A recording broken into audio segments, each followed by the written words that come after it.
حضور مسجد میں آئے، فرمایا اگر کسی نے مجھ سے کوئی بدلہ لینا ہو میں چاہتا ہوں کہ میں اسے بدلہ دے دوں، کیونکہ رفیق الاعلیٰ سے میری ملاقات کا وقت قریب آ گیا۔ ایک صحابی آگے بڑھا، اس نے کہا آپ نے مجھے درہ مارا تھا،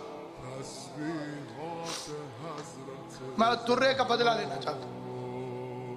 پیغمبر نے فرمایا میں حاضر ہوں۔ اس نے کہا میری قمیض اتری ہوئی تھی جب آپ نے درہ مارا تھا، اگر برابر کا بدلہ دینا ہے تو قمیض اتاری۔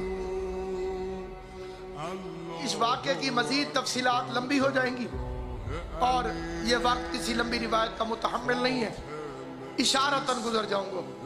صحابہ کرام بھی آئے، اہل بیت اطہار بھی آئے، تو نبی کو نہ مار، پیغمبر کے بدلے میں ہم سے بدلہ۔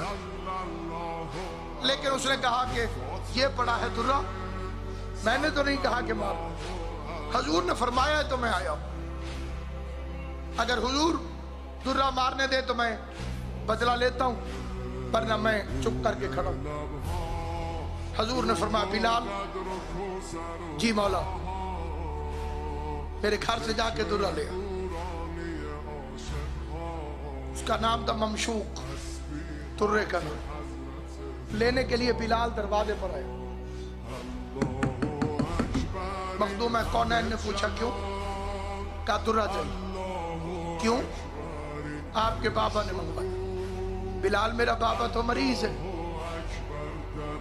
سفر پہ جاتے ہوئے درہ لے کر جاتے ہیں، سفر کی طاقت تو نہیں ہے۔ بلال جواب نہ دے سکا، رو پڑا۔ رونے کی آواز مظلومہ نے سنی، تڑپ کے کہنے لگی بلال تجھے میرے حق کا واسطہ جلدی بتا میرے بابا کو درہ کیوں چاہیے۔ بلال نے پورا واقعہ سنایا۔ ہائے کر کے زہرا کہتی اسے شرم نہیں آئی، میرا بابا بیمار ہے۔ میں رو کے کہتا ہوں زہرا یہ امت بیماروں کا حیا کہاں کرتی ہے، تیرے بابا کو تو درہ نہیں لگے گا، لیکن تیرا پوتا سید سجاد بیماری کے عالم میں اس بغیرت امت سے تازیانے کھاتا ہوا شام چلا جاتا۔ مقصد یہ روایت پڑھنا ایک حکم کی تعمیل ہے، اور وہ ایک ہی لائن میں تعمیل ہو سکتی۔ ایک فکرہ پڑھ رہا ہوں، قبلہ کو منبر دے رہا ہوں۔ تازیانہ آیا، جتنے میرے اہل سنت بھائی بیٹھے ہوئے ہیں وہ جا کے اپنی کتابوں میں اپنے علماء سے پوچھ کے دیکھیں، جتنے شیعہ ہیں امید ہے وہ میری زبان پر یقین کریں۔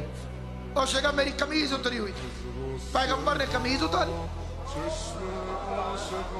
یہ درہ اٹھا کے حضور کی طرف دوڑا، کئی صحابہ نے آنکھیں بھی بند کر کہ ہم پیغمبر کو درہ لگتا نہ دیکھیں، لیکن جب وہ حضور کے قریب آیا اس نے درہ پھینک دیا اور مہر نبوت کو چھو اور ہاتھ جوڑ کے قدموں میں گر گیا۔ آقا آپ نے کب کسی کو مارا ہے؟ میں تو مہر نبوت کو چومنا چاہتا تھا۔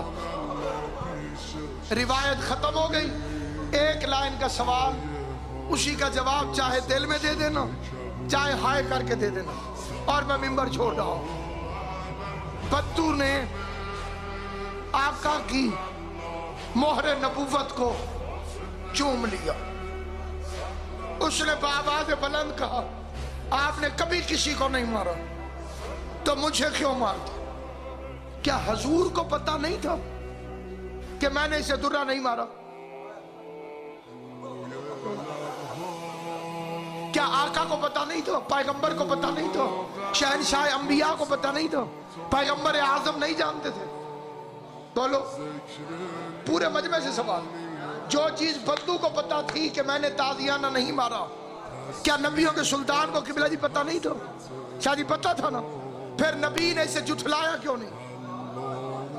کتنی دیر یہ گفتگو ہوتی رہی، درہ آتا رہا، قمیض اترتی رہی، لوگ سامنے آتے رہے، نبی نے کیوں نہیں کہا تو جھوٹا ہے؟ شاید محمد مصطفیٰ صحابہ کی تربیت کر رہے تھے کہ دیکھو میں نے اسے بھی خالی نہیں بھیجا جو میرے سامنے آ کے جھوٹا حق مانگ رہا تھا۔ کل میری آنکھیں بند ہونے کے بعد اگر میری سچی بیٹی زہرا دربار میں آ کے سوالی بنے تو فاطمہ کو خالی واپس نہ بھیجنا، زہرا سے گواہ طلب نہ کرنا، زہرا سے تحریر